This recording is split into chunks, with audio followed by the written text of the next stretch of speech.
Imagine, for a moment, dawn in an ancient forest, where the branches of oaks intertwine so tightly that sunlight falls to the ground in rare gold coins. Can you hear it? The rustle of leaves that sounds like the whisper of forgotten words, like the echo of prayers said millennia ago.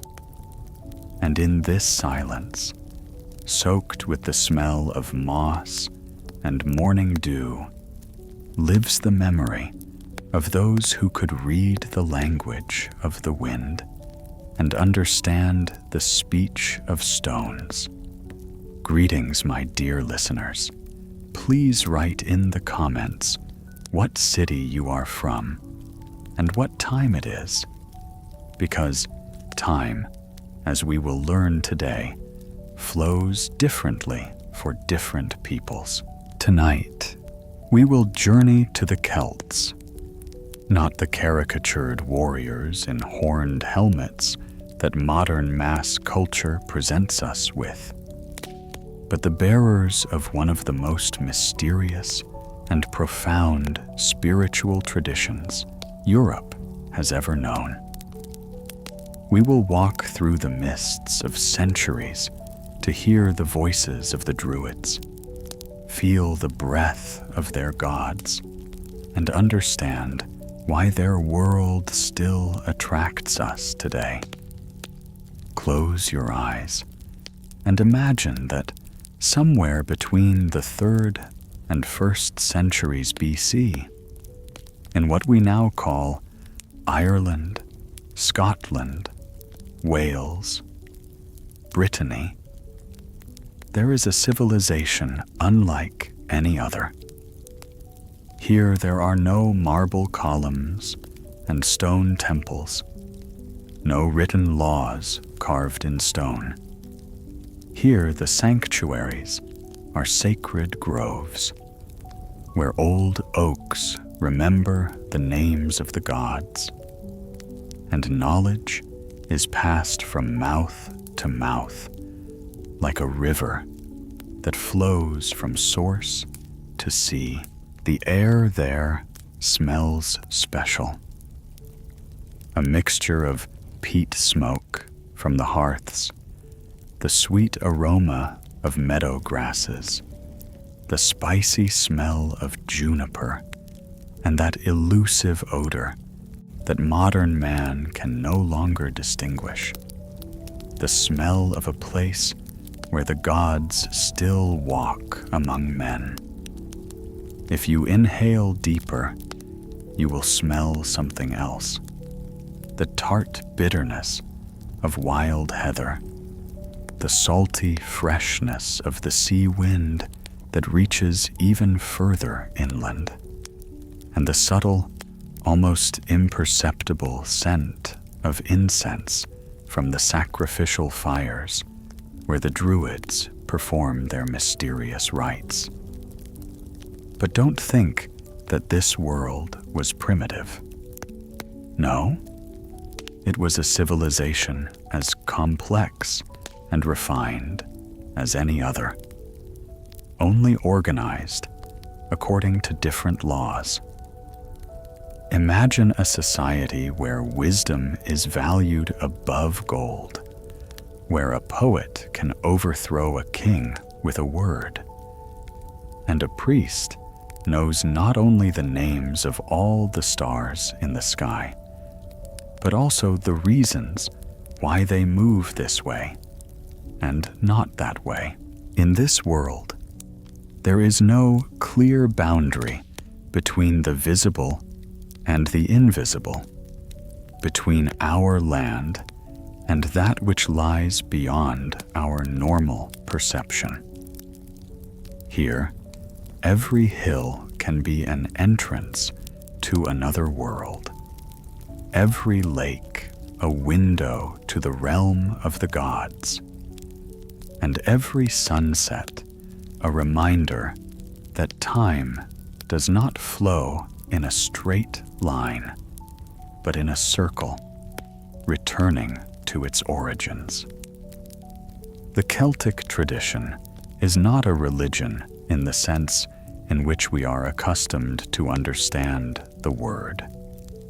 It is more than that, a way of seeing the world, a way of living in it, a way of understanding one's place in the great fabric of existence. For the Celt, there was no separation between the sacred and the secular. Everything was permeated by the divine presence. Everything was part of the whole. Their priests, the Druids, were not mere servants of the cult.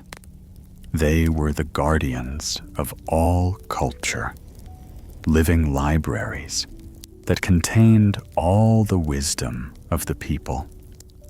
It took a young man 20 years to become a druid, and all that time he learnt not from books, for the Celts had no books, but by absorbing knowledge as a tree absorbs moisture from the earth, slowly, thoroughly, forever. Imagine this picture in the depths of a sacred oak forest, where the air trembles with an invisible presence, sits a gray, bearded druid. In front of him is a circle of young people whose eyes are burning with a thirst for knowledge. The silence here is special, not empty, but complete, full of expectation, full of mystery. And then the old man begins to speak. His voice flows slowly, measuredly, as honey flows on a cold day. He tells not just stories, he conveys the very essence of the universe, clothed in images and symbols, which young minds will spend years unraveling. The gods come alive in his words. Lugh the long-handed, master of all crafts and arts, whose light is brighter than the sun. Dagda the good, whose cauldron is never empty, and whose stick kills 9 with a single blow and revives with a single touch. The beautiful Brigitta, patroness of blacksmiths and poets, in whose hands both the fire of metal and the fire of inspiration are born. These are not tales for entertainment. They are sacred truths put into a form that the human mind can absorb and memorize. But what were these truths?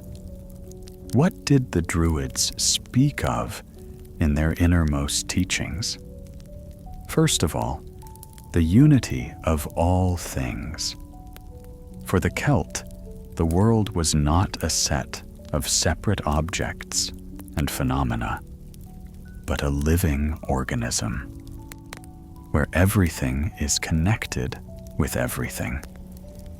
A tree does not just grow. It breathes together with the earth and the sky. A river does not just flow. It sings a song that can be understood by those who know how to listen. Man does not just live. He participates in the great dance of existence, where every movement has meaning. This philosophy permeated all Celtic society. Their kings were not despots. They were sacred links between the world of men and the world of the gods. Their warriors fought not only with sword and spear, but also with the power of the word. For they knew that the right spell was more powerful than any weapon. Their craftsmen did not just make objects. They put a particle of divine power into each piece, turning an ordinary sword into a legendary blade, and a simple brooch into a talisman. And at the center of all this world stood the Druids. The word means most learned, and indeed, it is hard to imagine a more learned people. They knew astronomy and could predict eclipses. They knew mathematics and could calculate the area of a field or the volume of a barn.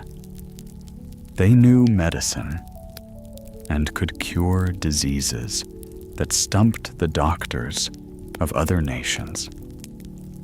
But most importantly, they knew what we would call today the psychology of the human soul.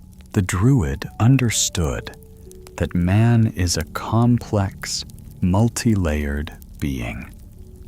He has a body that needs food and warmth, a soul that longs for beauty and justice, and a spirit that strives for knowledge of higher truths. And all these parts must be in harmony. Otherwise, man becomes unhappy, sick, dangerous for himself and others. That is why the Druids were not limited to religious functions. They were judges, for they knew that justice was not a human invention, but a reflection of the cosmic order. They were teachers, for they realized that ignorance was the source of all misery. They were healers, for they saw the connection between man's spiritual state and his physical health. They were counselors to kings, for they knew that power without wisdom is the path to disaster. But perhaps the most surprising thing about the Celtic tradition is its relationship to time. For us, time is a straight line, an arrow flying from the past to the future. For the Celts, time was a circle, a wheel that spins, bringing everything back to its origins, but on a new level. That is why their calendar was based not on the solar year, as the Romans had, but on a complex system of lunar and solar cycles, which took into account not only the movement of the luminaries, but also the rhythms of nature and the spiritual needs of man. 4 great festivals divided the Celtic year. Samhain in early November, when the worlds converged and the spirits of the ancestors returned to the living. Imbolc in early February, when the earth began to awaken from its winter sleep. Beltane in early May, when life triumphed over death. And Lugnasad in early August, when the first fruits were harvested and the gods were thanked for their bounty. Each of these festivals was not just a fun pastime, but a sacred act that maintained the balance between the human world and the world of the gods. On Samhain, bonfires were lit to light the way for the spirits of the ancestors, and stories were told about heroes of the past so that their deeds would not be forgotten. On Imbolc, They cleaned houses and barns, blessed seeds for sowing, and prayed to Brigida for fertility and creative inspiration. On Beltane, they drove cattle through the smoke of sacred fires to protect them from disease, and danced until dawn, celebrating the victory of light over darkness. On Lugnasad, games and competitions were organized in honor of Lugh, demonstrating the best human qualities: strength, agility, wisdom, and eloquence. But it wasn't only on holidays that the Celts felt the presence of the gods. Their deities did not dwell somewhere on the inaccessible Olympus. They were there, here and now. Lugh could meet a traveler on the road in the guise of a wandering minstrel. Dagda could come to the hearth in the form of a good-natured old man asking for supper. Brigitte could appear in a dream to a blacksmith, showing him the secret of a new alloy. This closeness of the divine and human was also reflected in Celtic mythology. Their gods were not abstract principles. They were living individuals with their own characters, passions, and weaknesses. They could love and hate, rejoice and grieve, make mistakes, and learn from them. And at the same time, they remained gods, beings endowed with power over the forces of nature and the ability to influence the fate of people. The central figure of the Celtic pantheon was Lugh, the god of many arts, the embodiment of perfection in all spheres of activity. He was a warrior, but not just strong and agile, but knowing all the secrets of martial arts. He was a poet, but not just a poet who wrote beautiful poems, but who could change the course of events with a single word. He was a craftsman, but not just a skillful craftsman, but a creator of things endowed with magical power. In Lugh, the Celts saw the ideal to which every man should aspire, not a narrow specialization, but the harmonious development of all abilities. But Lugh was not alone in his divine majesty.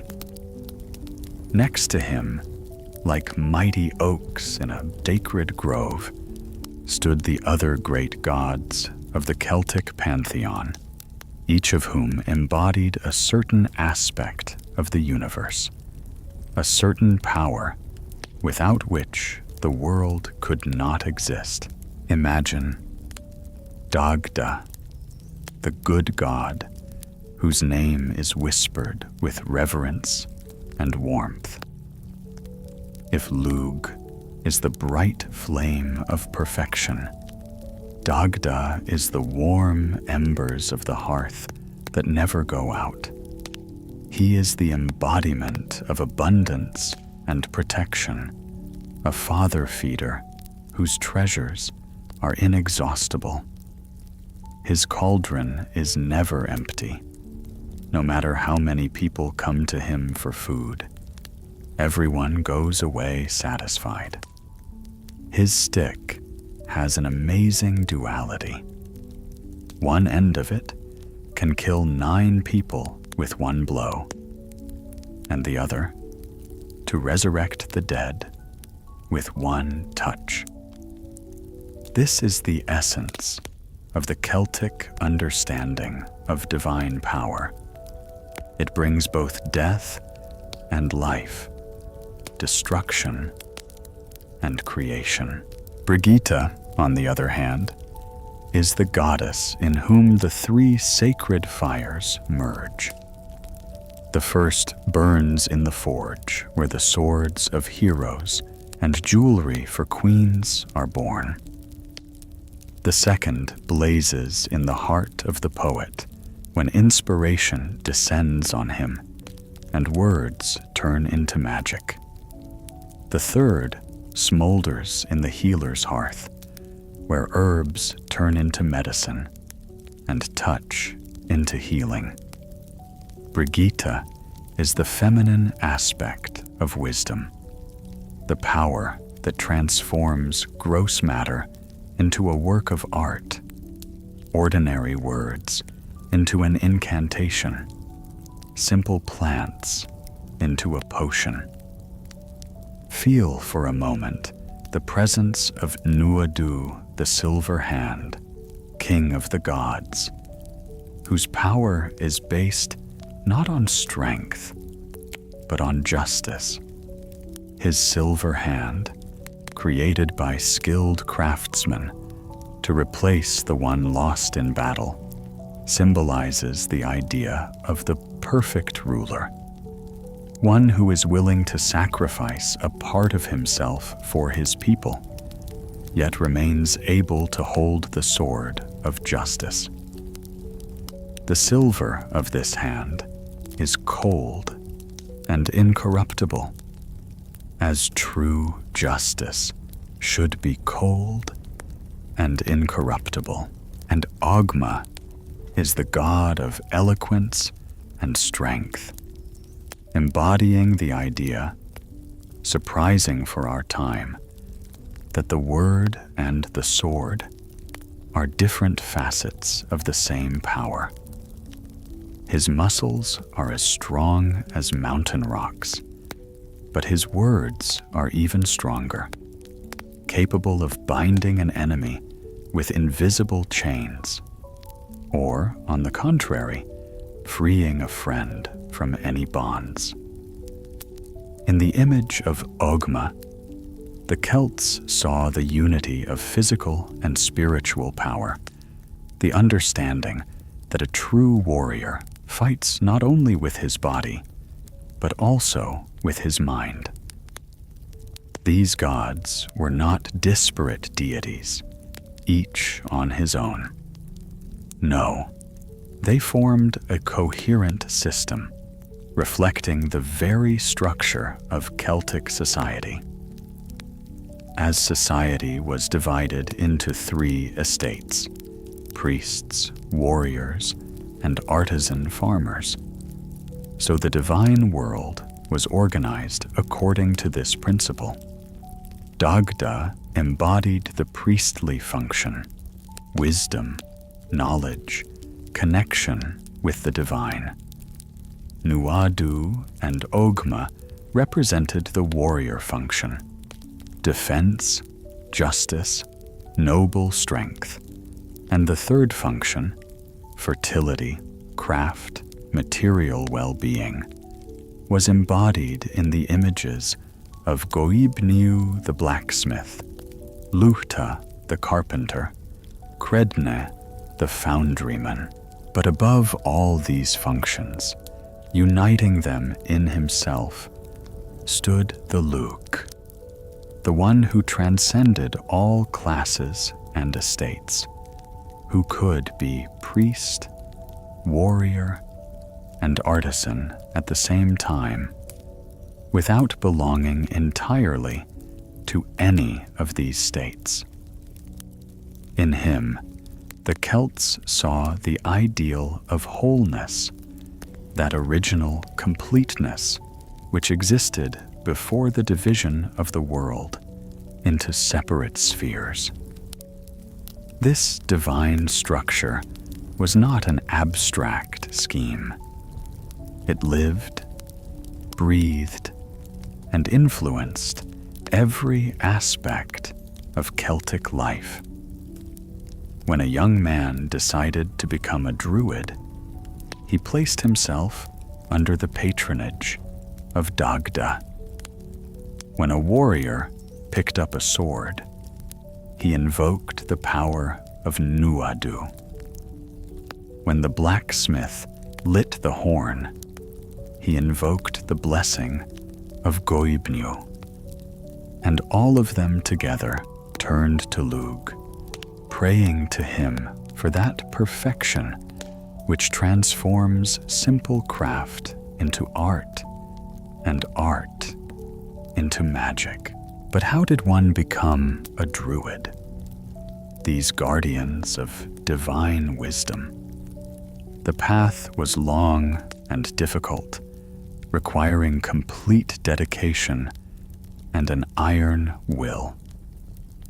Imagine a boy of 12 or 13 years old who is brought by his parents to a sacred grove to a gray-haired teacher. The child does not yet understand what he is daring to do. He sees only tall trees.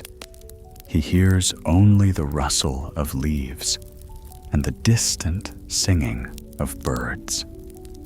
But the druid looks at him with a special look, which seems to penetrate directly into his soul, and says, "Do you want to know the secrets of the world? Are you willing to give 20 years of your life to become a vessel worthy of this knowledge?" And the teaching begins. The first years are the hardest. The pupil must learn to be silent, not just not to speak without permission, but to be silent, to listen to the world with every fiber of his soul, to absorb sounds, smells, sensations, without immediately trying to categorize and explain them. He learns to distinguish the voices of trees. The oak speaks differently from the ash tree, and the birch speaks differently from the pine. He learns to read the signs in the flight of birds, in the shape of clouds, in the patterns the wind leaves on the water. Then the study of sacred texts begins. But since the Celts have no written language, these texts are oral, living texts, handed down from teacher to student as a precious inheritance. Hundreds, thousands of verses must be learnt by heart, and not just mechanically memorized, but to understand their inner meaning, to feel every word, every intonation. These are poems about the origin of the world, about the deeds of the gods, about the deeds of heroes, about the laws of human society, about the properties of plants and stones, about the movement of the heavenly lights. But knowledge of poetry is only the beginning. A druid must learn to see the connections between different fields of knowledge, to understand how astronomy relates to medicine, how mythology explains the laws of nature, how poetry can become a spell. He studies the art of divination, not mystical clairvoyance, but the subtle ability to read signs, analyze patterns, and foresee the consequences of certain events. A particularly important part of the training is the study of law. A druid must know all the laws of his people, be able to resolve disputes, and impose just punishments. But Celtic law is not just a set of rules. It is a reflection of the cosmic order in human relations. Every law has its justification in myth. Every punishment, its symbolic meaning. Medicine is another area of druidic knowledge. But it is not only the ability to heal with herbs and roots, although much attention is paid to that too. It is the understanding of the connection between a person's state of mind and his physical health, the knowledge of how a word can heal and can cripple, the ability to see illness not only in the body, but also in a person's relationship with the world. Finally, and most importantly, the druid must learn to be a mediator between the world of men and the world of the gods. He must be able to communicate with the divine forces, to understand their will, to transmit their messages to people. This requires a special purity of soul, a special receptivity, which is achieved through years of spiritual work. 20 years of such training turns an ordinary man into something more.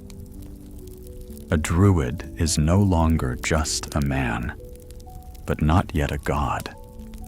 He stands on the border between worlds, serving as a bridge over which knowledge, wisdom, and blessing can flow.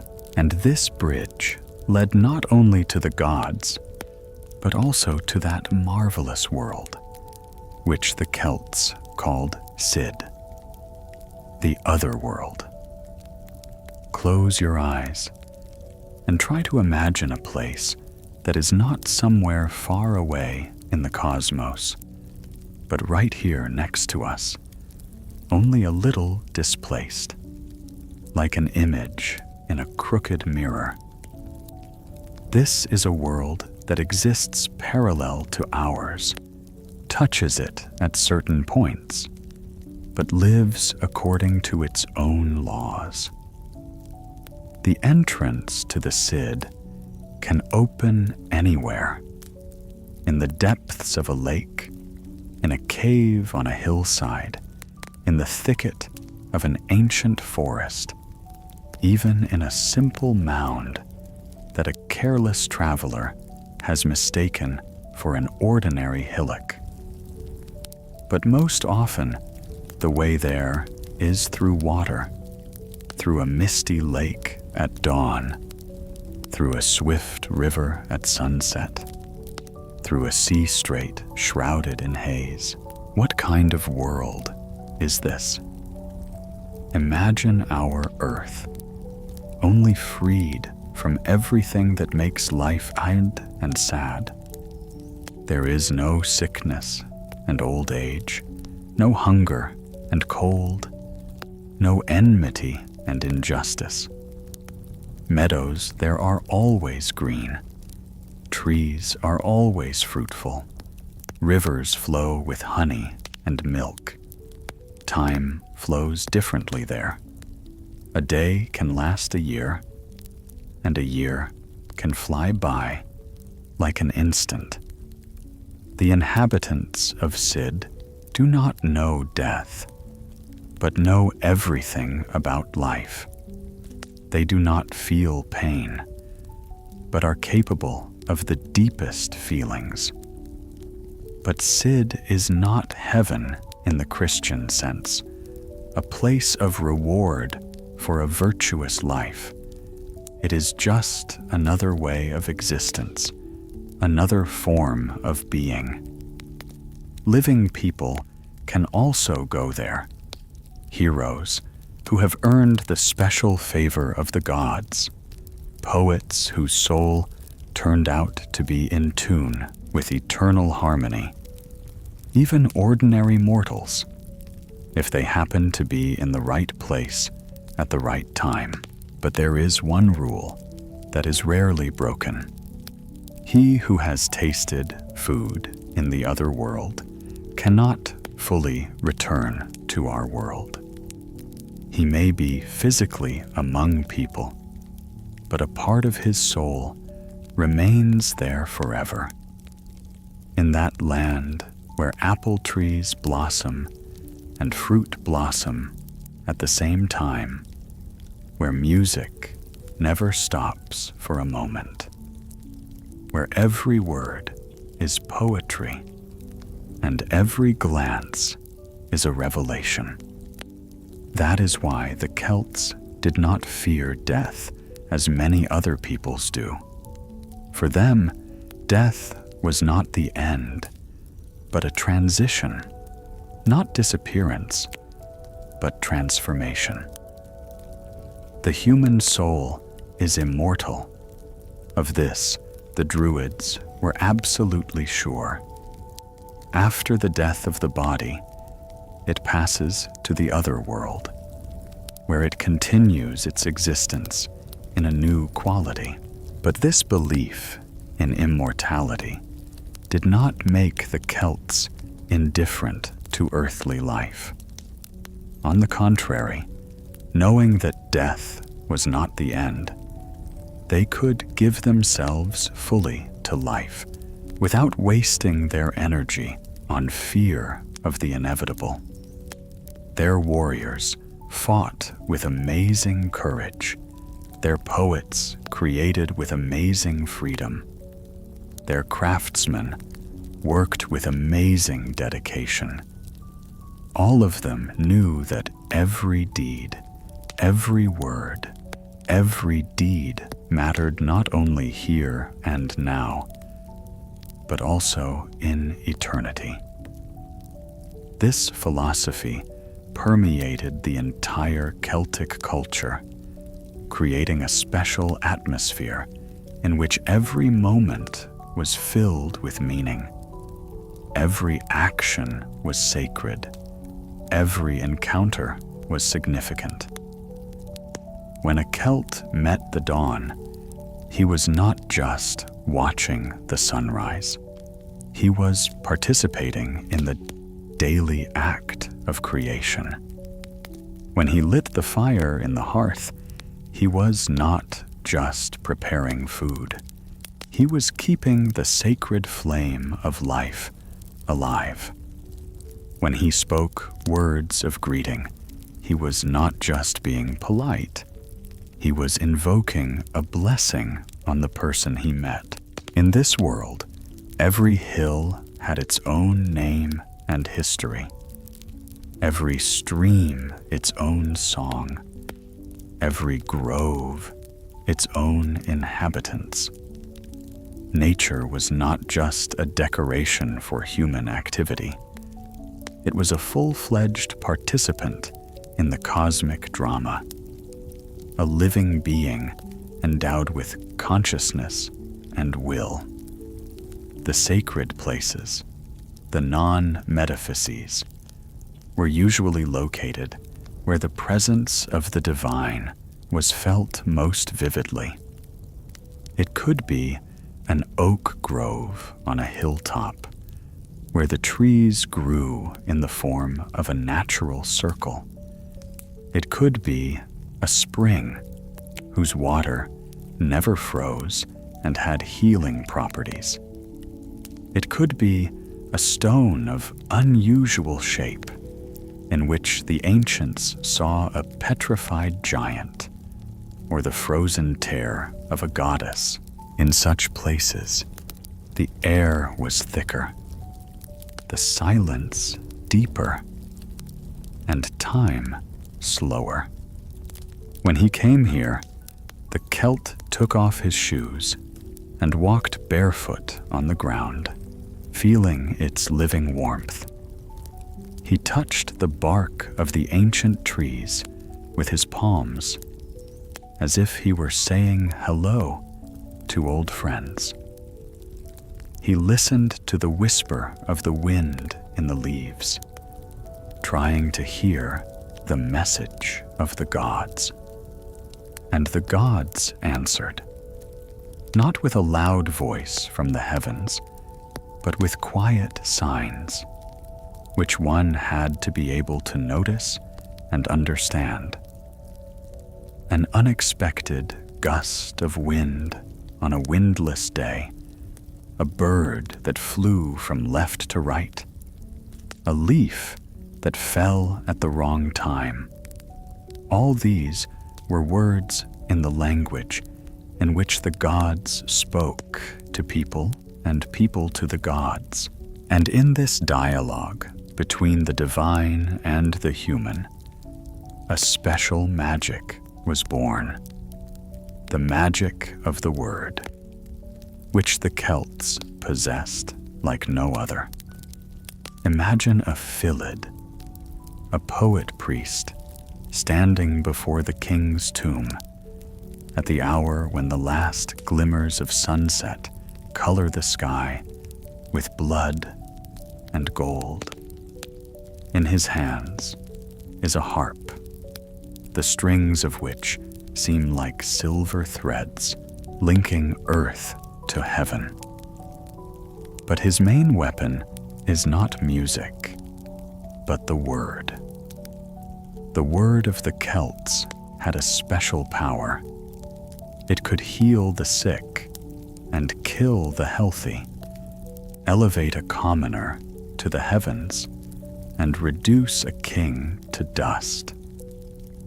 Philid knew 1,000 different verse sizes, hundreds of ways of rhyming, dozens of techniques that turned ordinary speech into a spell. But his most fearsome weapon was called ether, a satire that could not only disgrace a man, but literally change his fate. When the Philid recited satire, he assumed a special pose. He raised one leg, closed one eye, and stretched out one arm in the direction of the victim. This strange ritual had a deep meaning. The poet became an embodiment of cosmic imbalance, a violation of harmony, which his words were supposed to correct. And woe to the one against whom such satire was directed. It was believed that an unjustly ridiculed person could get blisters, contract an incurable disease, lose his social status, or even die. But the Philidians were not only masters of destruction, they were masters of the creative word. Their songs of praise could make a warrior invincible. Their blessings could bring prosperity to an entire family. Their prophecies could change the course of history. When a Philid sang about a hero's exploits, he was not just telling about the past. He was creating the future, inspiring his listeners to new achievements. In Celtic society, the poet occupied a place that is hard to imagine in our world. He was equal to the king in dignity, could move freely between warring tribes, and was entitled to maintenance and honor in any house. But these privileges also imposed great responsibility. Philides was the keeper of the memory of the people, a living chronicle that preserved not only names and dates, but also the meaning of events and their place in the great history of the world. Women could be poets too, but their role was special. They specialized in laments and prophecies, those verses spoken at moments of transition, birth, marriage, death. Their voices were heard on the battlefield, predicting the outcome of the battle. Their songs accompanied warriors on their last journey. There was even a special category of female seers who could enter a trance and speak with the voices of the gods. But it was not only in poetry that the special role of women in the Celtic world was manifested. Unlike many other ancient civilizations, Celtic society gave women considerable freedom and rights. A Celtic woman could own property, engage in trade, choose her own husband, and demand a divorce. There were many types of marriage unions, from complete pooling of property to temporary arrangements where each spouse retained their independence. Imagine a Celtic woman. She doesn't sit around the house doing nothing but housework. She can be a warrior who fights alongside men, a craftswoman who creates amazing jewelry and textiles, a healer who knows the secrets of herbs and incantations, a merchant who trades in distant markets. Her opinion is taken into account when deciding important issues. Her word carries weight in court. Her blessing is valued equally with men's. Celtic law, known as Bregan law, reflected this amazing justice for the ancient world. It was not a state system imposed from above, but a folk tradition that grew out of an understanding of what justice was in the eyes of the gods. The Bregans, the judges, did not make new laws, but preserved and interpreted ancient customs that had been handed down from generation to generation. Celtic law was based on the principle of restoring balance. If someone caused harm to another, it was important not to punish the guilty party, but to compensate for the damage, to restore the broken harmony. The price for murder was not life, but property. 7 slave girls or 21 cows were considered fair compensation for the life of a free man. But if the murder was particularly dastardly, for example, the host killed a guest, violating the sacred law of hospitality, the fine was doubled. It is interesting that not only the person himself was responsible for the offense, but also his relatives. If the murderer could not pay the fine, his relatives had to do so. On the one hand, this seems unfair from our point of view.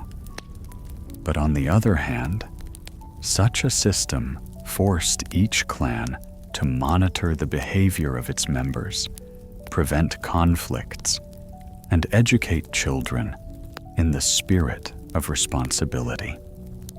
The laws of hospitality were particularly respected. Any traveler who knocked at a house was to be fed and sheltered, whether or not he knew the owners. Violation of this law was considered one of the most serious offenses, for the traveler was under the protection of the gods. There were even special rules about how a guest should be welcomed, what to feed him, where to put him to sleep. Medicine was also regulated by law. A doctor who treated a patient had to refund the fee if the treatment did not work. But if the patient did not comply with the doctor's instructions, for example, by not following the diet or breaking bed rest, the doctor was not responsible. There were even funny rules about who could not be treated in the same house. Fools, grumpy women, and drunks. Their presence was thought to interfere with recovery. But the most amazing thing about Celtic society was the system of ranks and statuses, which was both rigid and flexible. Each person had his own level of honor, from the slave, whose oath had no power, to the king, whose word was law. But this status was not immutable. A man could rise up the social ladder through wealth, wisdom, military valor, poetic gift. Conversely, lies, injustice, cowardice could lead to loss of status. The poets had a special rank system, 7 degrees, from novice bard to olam, the highest filete, equal in rank to the king. Each degree required knowledge of a certain number of verses, mastery of certain poetic techniques, and an understanding of laws and customs. An olam had to know by heart 350 major stories and the same number of minor ones. Imagine the amount of this knowledge. Kings were not absolute monarchs either. Their power was limited by tradition, the counsel of the Druids, and the opinion of the people. Moreover, a king had to be physically and morally impeccable. Any flaw, a limp, blindness, a scar on the face, disqualified him from the throne. It was believed that a king's physical imperfection could affect the fertility of the land and the well-being of the people. The election of a king was surrounded by many rituals. One of them, the Feast of the Bull, was a marvelous act. A bull was slaughtered, and one of the Druids ate its meat, drinking broth, and then went to sleep on the skin of the same animal. In a dream, he saw the image of the future king, and this dream was considered to be the will of the gods.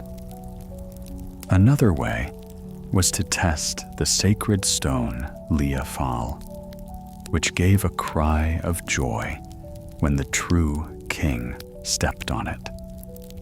At the center of this complex society were the 4 great festivals that divided the year into parts and maintained the link between the human and divine worlds.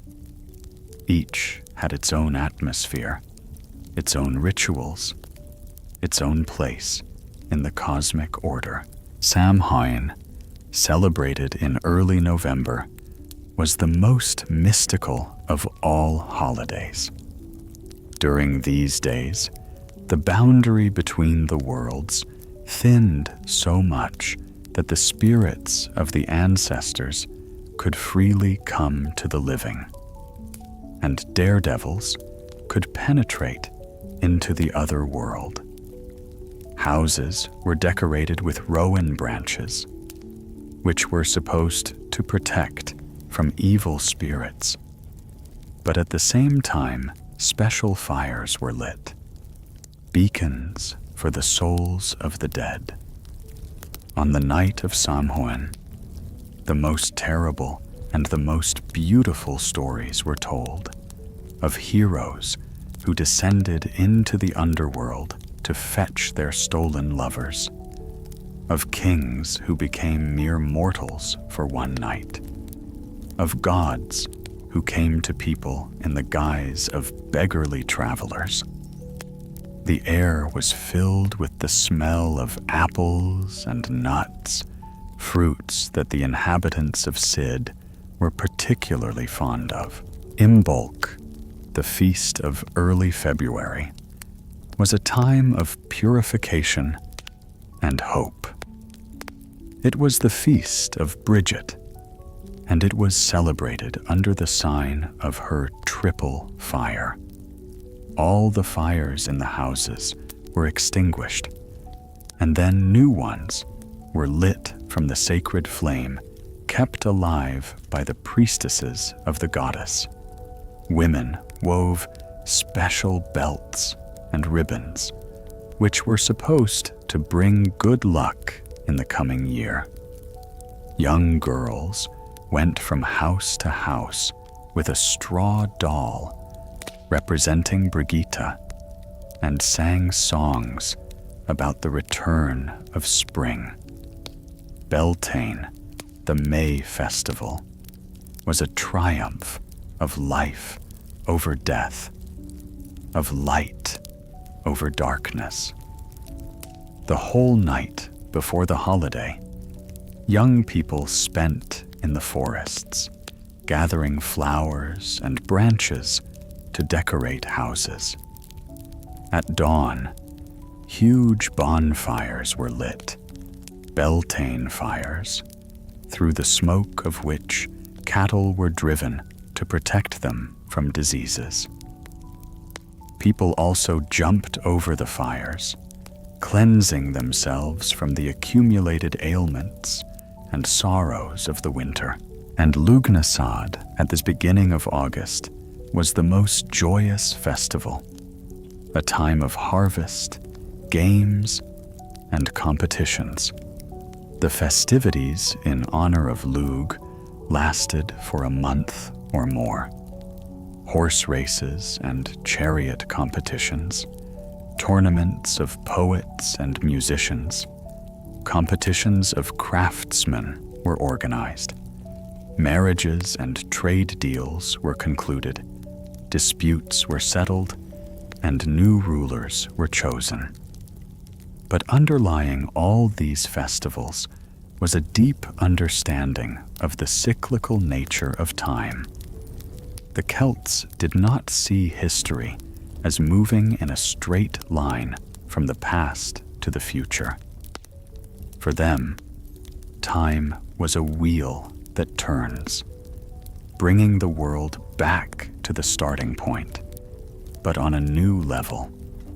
Therefore, each celebration was not just a remembrance of a past event, but an actual experience of an eternal truth. This cyclical concept of time was also reflected in their calendar, which was surprisingly complex and accurate. Celtic priests were able to predict eclipses, knew the duration of the lunar month to the nearest minute, and could calculate when a certain combination of celestial phenomena would recur. But their calendar took into account not only the movement of the luminaries, but also the rhythms of nature, the needs of agriculture, and the spiritual needs of people. Every day of the week, every phase of the moon, every season of the year had its own coloring, its own opportunities, its own limitations. There were days favorable for starting new affairs and days when it was better to finish old ones. There were times when the herbs gathered had special healing powers, and times when it was better to refrain from gathering them. In this orderly, measured world, everyone knew his place. Everyone understood his role in the great cosmic drama. And although this world may seem to us too regimented, too dependent on traditions and rituals, there was a special harmony in it. Harmony between man and nature, between individuality and society, between the earthly and the divine. But even the most beautiful melody comes to an end. Even the brightest fire, sooner or later, burns down to embers. Even the most majestic civilization eventually gives way to new times. And the Celtic world, that marvelous cosmos where every word was an incantation and every stone a keeper of memory, did not escape the law of change either. Imagine the last evening of the old world. Somewhere in a sacred oak tree, an ancient druid sits gazing into a fire whose flames appear to him as writing in an unknown language. In that fire, he sees what is to come. Legions in red cloaks marching along roads that will cut through the sacred forests like scars. Stone temples that will grow in the places of non-metaphyses. New gods coming from the distant south and east. A new faith that will call pagan delusions all that to him was sacred truth. Why did this civilization disappear? Why was a world that seemed so stable, so harmonious, unable to withstand the onslaught of time? Many modern researchers have tried to explain it by the primitiveness of Celtic society, its inability to organize, the backwardness of technology. But all these explanations are superficial. The true reason lay much deeper, in the very basis of the Celtic worldview. Celtic civilization was built on a principle that was the exact opposite of what we see in the Roman world. The Celts had spiritual power, the power of the Druids, above the secular power of kings. The king could be a mighty warrior, a wise ruler, a just judge, but he could not make any important decisions without the advice of the Druids. It was the priests who determined whether a war was just, whether the law was right, whether a man was worthy of the place he occupied in society. This system worked perfectly well as long as the spiritual power remained alive, authoritative, and unquestionable. But once it weakened, and the whole structure of Celtic society began to collapse, and weakening was inevitable, because Celtic spirituality was fundamentally non-historical. What does it mean? The Romans kept detailed chronicles, recorded all events, systematized knowledge, created libraries and archives. It was important for them to record what happened in such and such a year of the reign of such and such an emperor, who won such and such a battle, what laws were passed at such and such a time. History for the Romans was a linear process, a movement from a less perfect to a more perfect state. The Celts, on the other hand, lived in the world of myth. For them, what mattered was not the fact itself, but its meaning, not the date of the event, but its place in the eternal history of the relationship between gods and men. They did not write chronicles, because for them, the past was not a dead fact, but a living reality, which is constantly reborn in the present. Every time the Felid recounted Cuchulain's exploits, it was as if the hero had come to life again. Every time the druid performed a ritual in honor of Lugh, the god came again into the world of men. This system was beautiful, but it was also vulnerable. It could exist only as long as its bearers were alive: druids, felids, bards. And these people were not just keepers of knowledge, they were living embodiments of the tradition, its integral part. Take away the druids from the Celtic world, and it will cease to be Celtic. It will turn into an empty shell, a set of external forms without internal content. And here come the Romans. Not necessarily with sword and fire, although that has happened. But the main thing is that they bring with them a different way of living, a different way of thinking. They build roads that connect remote corners into a network. They build cities that become centers of trade and crafts. They create schools that teach Latin literacy. They offer the Celtic nobility Roman posts, Roman titles, Roman ways of life, and gradually, generation after generation, the Celts begin to forget their language, their customs, their faith.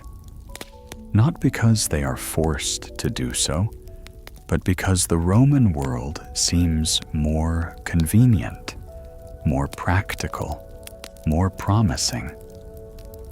Why teach children complex verses in an ancient language when you can teach them Latin and open the way to a career in Roman administration?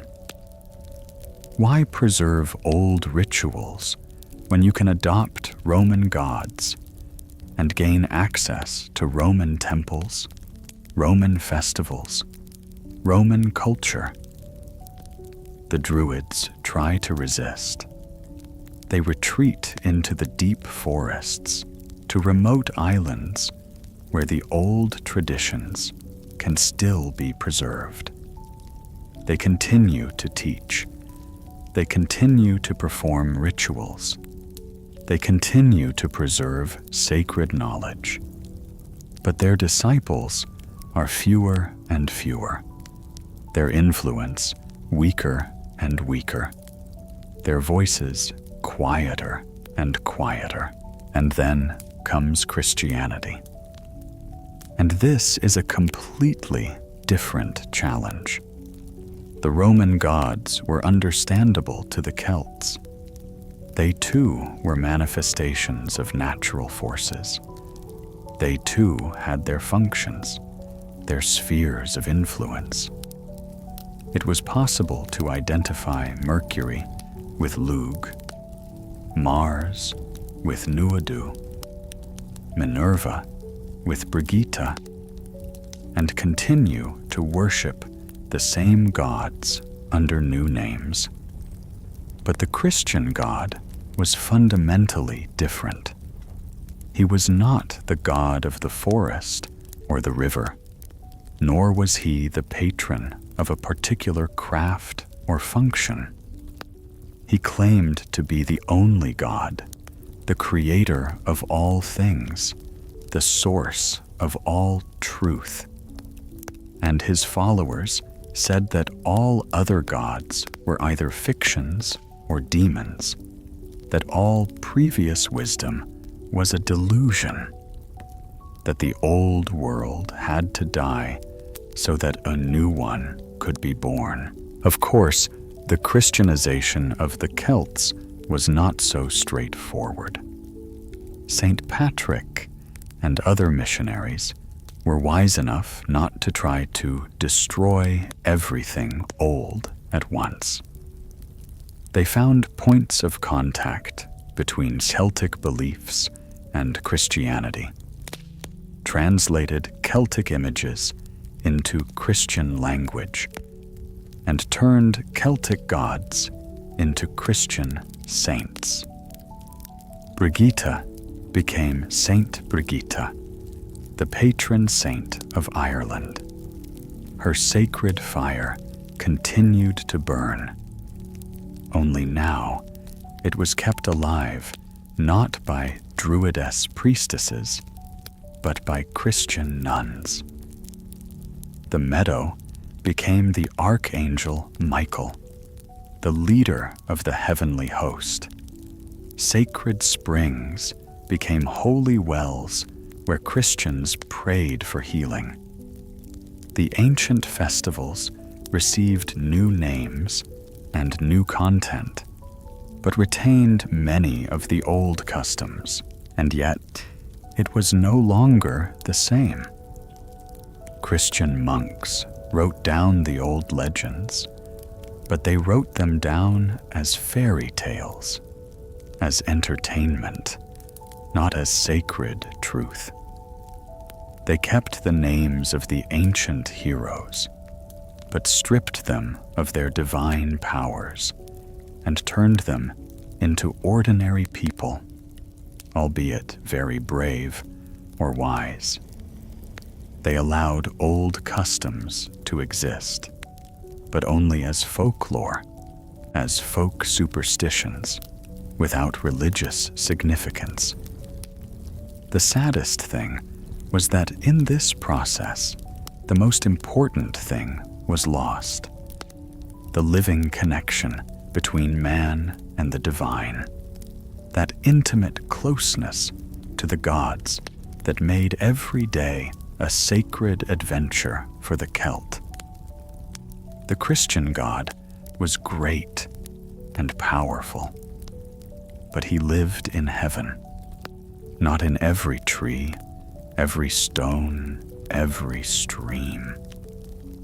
He had to be approached through intermediaries, through priests, through saints, through elaborate rituals. He was the source of love and mercy. But this love required renunciation of the world, not fusion with it.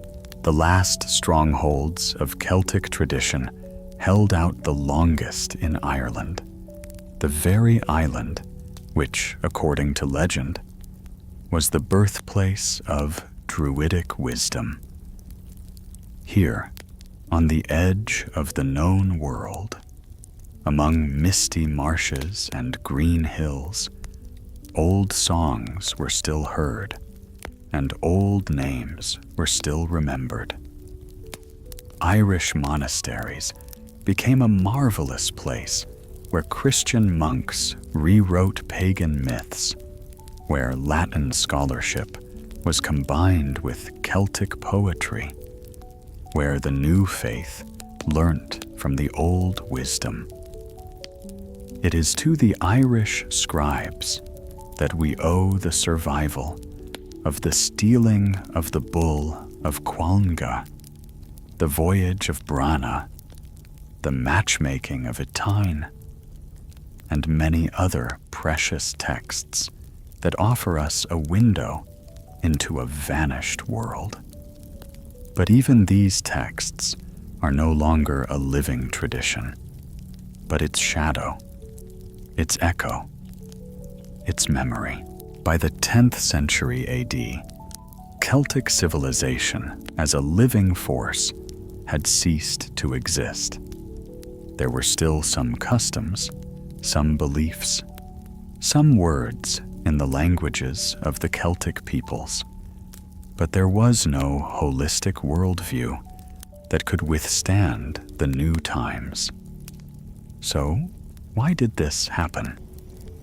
Not because the Celtic tradition was weaker or more primitive than others. On the contrary, in a sense, it was too perfect, too complete, too dependent on the personality of its bearers. Roman civilization could survive the fall of the emperors because it was based on institutions, on written laws, on systems that existed independently of particular individuals. Christianity could survive persecution because its foundations were written in books that could be hidden and then retrieved and studied again. The Celtic tradition lived in the people. When the Druids disappeared, so did the tradition. When the ancient languages were no longer taught, the ancient truths were forgotten. When the old rituals ceased, the connection with the ancient gods was severed. Yet it would be wrong to say that the Celtic world disappeared without a trace. It dissolved into new cultures, as a river dissolves into the sea. But it does not disappear, but becomes part of something bigger. Celtic poetry influenced the development of European literature. Without it, there would be no chivalric novels, no stories about King Arthur and the Knights of the Round Table, no Tristan and Isolde. Celtic spirituality has left its mark on Christian mysticism, especially Irish and Scottish Christianity, which has retained a remarkable closeness to nature. Celtic art, those marvelous interlacing lines, those mysterious fjöls, those fantastic beasts, lived on in the ornaments of manuscripts, in the patterns on stones, in the traditions of folk art. Celtic music, those brooding melodies that seem to come straight from the earth, can still be heard in Ireland, Scotland, Wales, Brittany. But the most important legacy of Celtic civilization is not specific works of art or literature, but the way of seeing the world that they bequeathed to us, a way of seeing the sacred in the ordinary, the eternal in the temporal, the divine in the natural, a way of understanding that the world is not a set of dead objects that can be manipulated, but a living being with whom we need to find a common language. In our time, when humanity is facing an ecological crisis, when we are beginning to realize that we cannot exploit nature indefinitely without giving anything in return, Celtic wisdom is gaining new relevance. Their understanding of the interconnectedness of all things, their respect for the earth, their ability to hear the voice of the divine in the sound of the wind and the babbling brook. All this can teach us how to build relationships with the world in a new way. Of course, we cannot and should not try to revive Celtic civilization in its original form.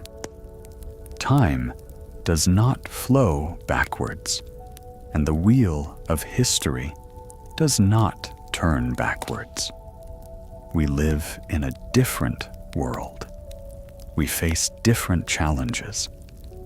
We have knowledge and opportunities that the ancient Celts could not have dreamed of, but we can learn from them how to keep room in our souls for wonder, how to find beauty in simple things, how to remember that behind the visible surface of phenomena, there is a deeper reality. We can learn from them how to treat words not as empty sounds, but as a living force capable of creating and destroying. We can learn from them how to combine practical activity with spiritual enquiry, how not to lose touch with the earth when we look up to the stars. And when a modern man, tired of the hustle and bustle of the city, goes to the forest for a weekend to be alone with nature, when he sits by the fire and listens to the silence of the night, when he feels himself a part of something bigger than his ordinary life, in these moments, something of the ancient Celtic soul awakens in him. In these moments, the boundary between the worlds thins, and through it comes the echo of old songs, the whisper of forgotten names, the breath of those gods who have not disappeared, but are just waiting to be called by name again. Maybe this is where the true immortality of the Celtic tradition lies. Not in museums and books, not in festivals and reconstructions, but in those moments when modern man suddenly realizes that the world around him is alive, that trees are not just a source of wood, that rivers are not just water resources, that stones are not just building materials. Those moments when he begins to hear the music of the spheres and the singing of birds, to see the writing of the gods in the patterns of clouds, to feel the breath of eternity in the blowing of the wind. And so, we come to the end of our night journey into the Celtic world. The fire in the sacred grove is dying down, and the first glimmers of dawn paint the sky a pearly gray. The druid rises from where he has spent the night in thought and turns to face the east. His lips move, uttering an ancient greeting to the new day, the words of which we no longer remember, but whose meaning lives in us still. Thank you, my dear listeners, for walking this journey with me through the mists of the ages. Let the story of the Celts remind you that the world is full of wonders for those who can see them, that every day can be a sacred adventure for those who know how to live it, that in each of us lives a piece of that ancient knowledge that turns ordinary life into magic. Good night, and may your dreams be full of green hills and silver rivers, ancient oaks and white mists, voices singing in languages older than all empires, and light that will never fade away. See you in the next lecture, where we will once again journey to the mysteries of the past, which may be the keys to understanding the present.